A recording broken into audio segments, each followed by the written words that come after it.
ഒരു നേതാക്കൾക്കും ഒരു പരാതി ഉണ്ടായിട്ടില്ല. ഞാൻ പലപ്പോഴും വിളിച്ചു ചോദിച്ചാൽ എന്തെങ്കിലും കുറവുണ്ടോ? ഒരു കുറവില്ല, എല്ലാവരും നല്ലപോലെ പ്രവർത്തിക്കുന്നുണ്ടെന്നാണ് എനിക്ക് എല്ലാ ഭാഗത്തും കിട്ടിയ വിവരം.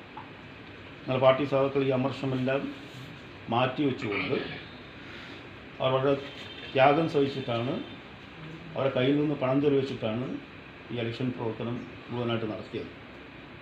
ഞങ്ങൾ വരാറും സഹായം ചോദിച്ചിട്ടൊന്നുമില്ല.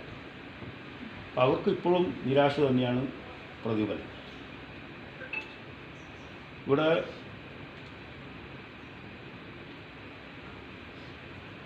കേരളത്തിൽ LDFിനൊപ്പവും കേന്ദ്രത്തിൽ NDAയുടെ മന്ത്രിയും ഉള്ളൊരു പാർട്ടി LDF ഉണ്ട്. അതിലാർക്കും ഒരു പ്രശ്നവുമില്ല. കാരണം അന്ന് കേന്ദ്രമന്ത്രി കുമാരസ്വാമി സത്യപ്രതിജ്ഞ ചെയ്തു. ഇവിടെ അതേ പാർട്ടിയുടെ അതേ കൊടി തന്നെ ഉപയോഗിക്കുന്നു, അതേ ചിഹ്നം തന്നെ ഉപയോഗിക്കുന്നു, അതേ പേര് തന്നെ ഉപയോഗിക്കുന്നു. അതിലൊന്നും ഇവിടെ ആർക്കും പ്രശ്നമില്ല.